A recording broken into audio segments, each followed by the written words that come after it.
Namaste. Yesterday we were talking about the Yugas.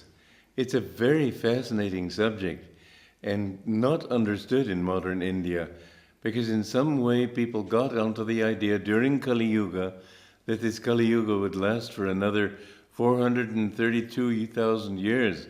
Now it's 430,000 years just about.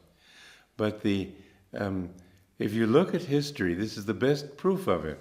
Because you see, first of all, that what Sri Yukteswar said is true. There's a nadir, a low point in 500 AD.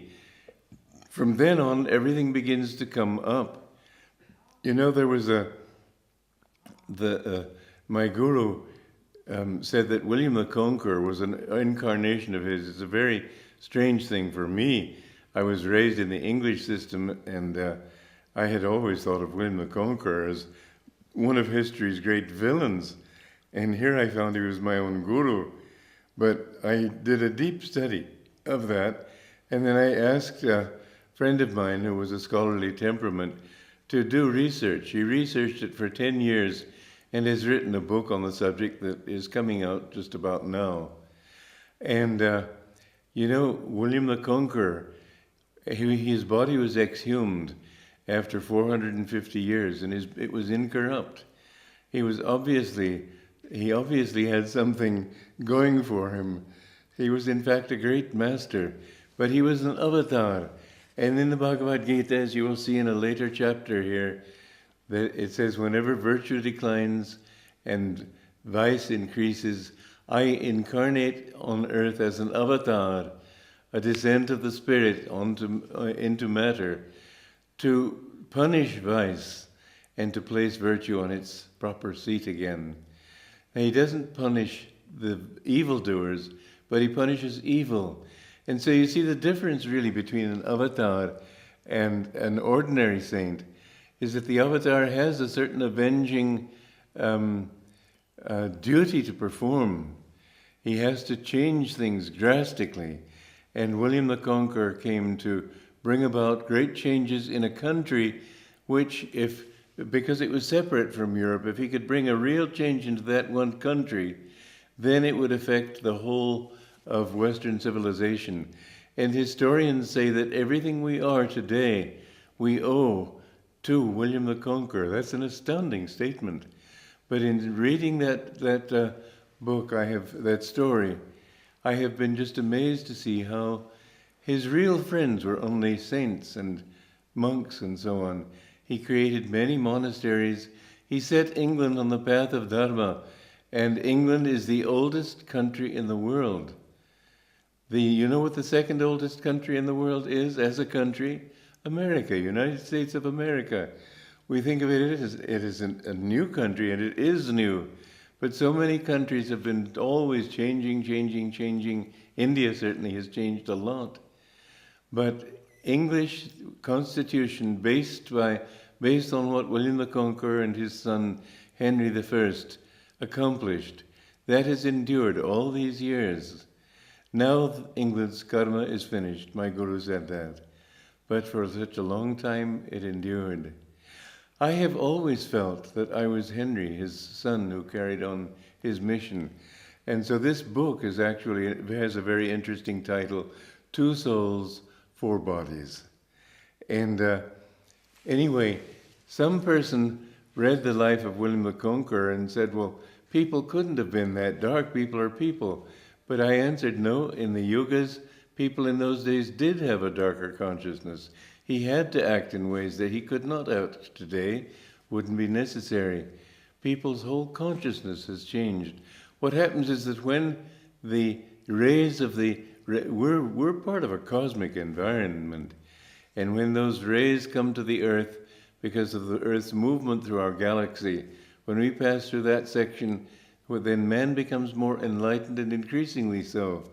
So in this rising Kali Yuga, we find people becoming more and more enlightened. Back around 1500, or the close of the 15th century, as the poem goes, in 1492, Columbus sailed the ocean blue. Well, this is so. There suddenly became an awareness of the whole world. and the Italian Renaissance and awareness of Greek and other cultures and so on. This gradually came up into the beginning of the 17th century, 16 and so on. Galileo, Tycho Brahe, all those old astronomers and scientists, the birth of physics itself as a science began just about then. And with the dawn of 1700, we find that there's a real spurt toward more enlightened kind of society. It's less dependent on just people born as noblemen and so on. You find much more a tendency to, it's the Industrial Revolution, to give equality to everybody. You find the French Revolution, which was a horror in itself, but it was based on this desire for equality. And as we came up from that into the 19th century, the 1800s, we're in the second Shandhya, the 200-year Shandhya. First, for Kali Yuga, there's a 100-year Shandhya, and that is the 17th century. For Dwapara, there's a 200-year. For Treta Yuga, 300-year. For Satya Yuga or Krita Yuga, 400-year Shandhya. So this Shandhya, during the 18th and 19th centuries, this Shandhya was a period of gradual upliftment. But come 1900, we suddenly find a great spurt forward. You know, Duell, I think his name was, he was the head of the patent office in America. And some people say this never happened, some people say it did. Whether it did or didn't, it symbolizes a very definite truth. The story is that he petitioned President McKinley to close the patent office because everything that could possibly be invented had been invented already. Well, it's since then that we have everything we connect with modern civilization. Electronics, radio, television, travel to the moon, rockets and spacecraft going to Mars and so on and so on. We're only at the beginning. We're in 100 years, this is 2010, so 110 years into Dwapara Yuga. This means that we have another, Dwapara Yuga itself lasts 1,200 years, 2,400 years. Kali Yuga 1,200 descending, 1,200 ascending. Then Dwapara Yuga 24, Treta Yuga 36, Satya Yuga 4,800. And in this period, we will find people going to other galaxies, even other planets.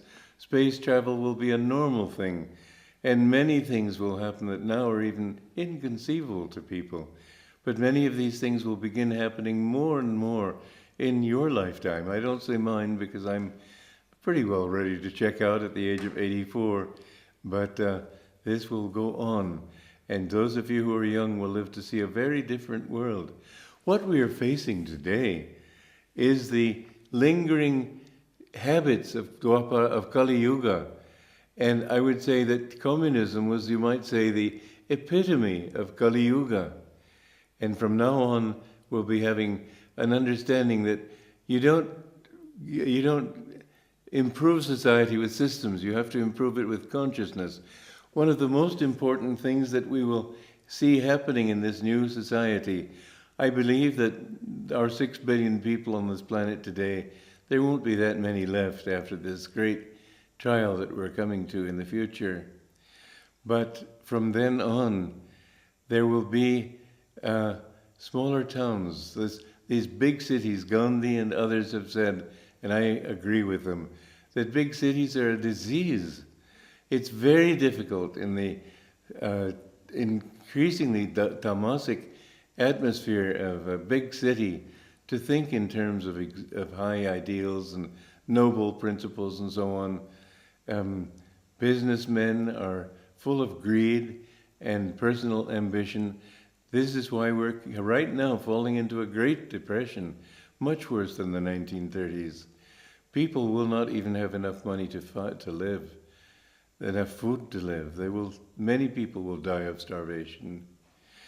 But the solution to that is one that I have always believed in since the age of 15.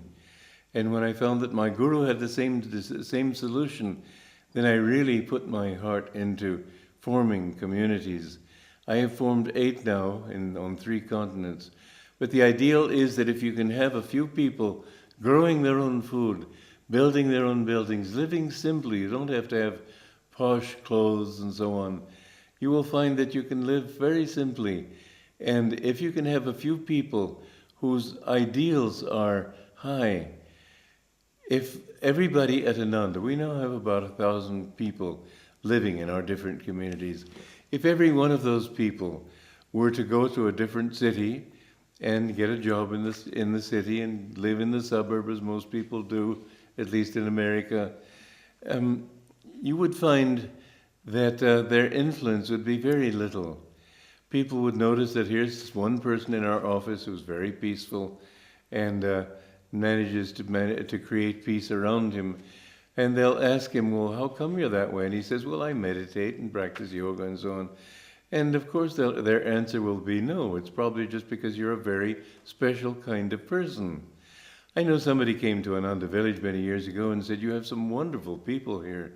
I answered, if you meet 1 or 2, you can say they're wonderful. When you meet everybody who's like that, you have to say it's what they are doing that makes them wonderful. So communities like this are the answer for the future. In small towns, small countries, small towns, these are manageable. There will be a oneness of all nations in a sense, but they will also be small enclaves within that. People can really relate easily only to a few people. It's very difficult to relate to a mass of people. So these communities are an ideal for the future. And I urge you, because soon you may not find it easy to do, get land, gather a few friends who are of compatible ideas, get land in the country, grow your own food. There are many ways of learning how to grow food very profitably. There's something we're practicing in Ananda Village in California, which is using the soil to replenish the soil, and with different layers of that soil you can produce many, many crops in just a small area. This is well worth learning. Do take my word seriously, because otherwise you're in for a lot of suffering now. We're not in an easy time. Will there be this cataclysm that Yogananda talked about? I think that when a planet starts getting too confused, too bad karma, the universe itself responds. I would not be at all surprised to find some huge interplanetary cataclysm happening. I sound like a gloom and doomer maybe, but I believe what I'm saying. So anyway, in Dwapara Yuga, people become aware that this universe and of matter is really composed of energy. So Dwapara is an age of energy. And then Treta Yuga is an age of thoughts. It's an age when people communicate more by telepathy. Even now many people do, but it's sort of in its primitive stage. Will people have that power in the future? Yes. The interesting thing about India is it has survived. It has survived many of these yugas. And whereas old civilizations have all died, one country has managed to survive. And what has been its secret? It has loved God. This is the secret of India's success. Please don't leave that one great good karma. India will rise again. I know that I met Abdul Kalam a few years ago, and he said, do you like what's happening to India today? I said, it's necessary. I know that it's become much more materialistic than it was when I came to India in 1958. I met many saints then. I have not met saints now. I found much more desire for God than there is now. But in those days too, I said, India has to claim its position among the great nations of the world. And it has to learn how to relate to other nations. It has to develop materially also. But I said India will not be able to lose its spirituality, because the great rishis of ancient times have impregnated the soil with it. There is something in India that even those who claim to be atheists, they will not be able to leave God. There is a certain holiness in this country. As my guru wrote in his poem, My India, I am hallowed. This body touched, that's odd. And those were the last words with which he left his body. As his words sawed, he turned to one side and slipped to the floor and left his body. What a dramatic exit. But this Dwapara Yuga then will become Treta Yuga. And in Treta Yuga, the thing is, in Dwapara Yuga, you demolish the delusion of space. In Treta Yuga, you demolish the delusion of time. And advanced people during Treta Yuga will be able to see what will happen in the future. This is why Bhrigu Samhita was written in the downward Treta Yuga. And he could tell things about it. He could tell that I would have, he'd mentioned my name, he could tell that I was a American, born in Romania, had brothers but no living sister was possible, and many other things. And they've all come true, which is really quite amazing. Some of them didn't seem possible, but they've come true. So in Treta Yuga, that ability is there. And in Satya Yuga, you don't find many old buildings from those years, 12,000 years ago. But that's because people didn't need buildings. The climate of the world was better, and people had the power to just create peace wherever they were. So in Satya Yuga, you will find a very peaceful and harmonious era. Will you live then? No, you'll probably not. You'll probably go where your own particular karma at this time will take you. But in time, you too will reach that stage. Joy to you.